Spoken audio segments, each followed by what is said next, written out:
In today's video, I'm going to teach you how to set a custom homepage on Google Chrome, ensuring that every time you start a new session, you're greeted with your preferred page. So let's dive right into it. To begin, open Google Chrome on your computer.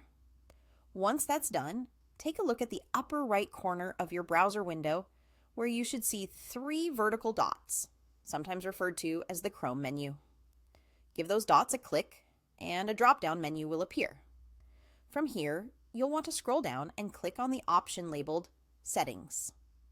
This action will lead you to a new tab dedicated solely to Chrome's Settings menu, which is the central hub for customizing your browsing experience.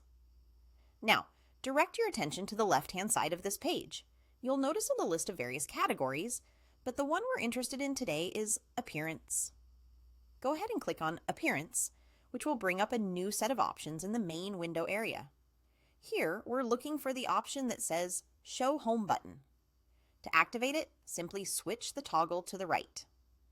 When you do this, you'll enable the Home button on your Chrome toolbar, giving you quick access to your selected homepage anytime you need it. Next, under the Show Home button, you'll see an option to Enter Custom Web Address. This is where the magic happens. Click on that option, and you'll see a field where you can type in your desired URL. Enter the web address you want to set as your homepage. For most of us, this might be as simple as typing in https www.google.com. Once you've entered the address, Chrome will automatically save these changes, so there's no need to look for a separate Save button. Finally, to confirm that everything's set up just the way you want it, take a look back at your Google Chrome toolbar. To the left of the address bar, you should now see a new icon resembling a tiny house, which represents the Home button. Go ahead and click this Home icon.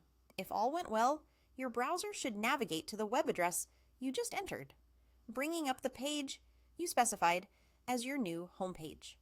And there you have it. You've successfully set a custom homepage in Google Chrome, enabling you to kickstart your browsing sessions just the way you like it. Thank you for watching, and I hope you found this guide helpful. If you have any questions or need further clarification, feel free to drop them in the comments below. Until next time, happy browsing!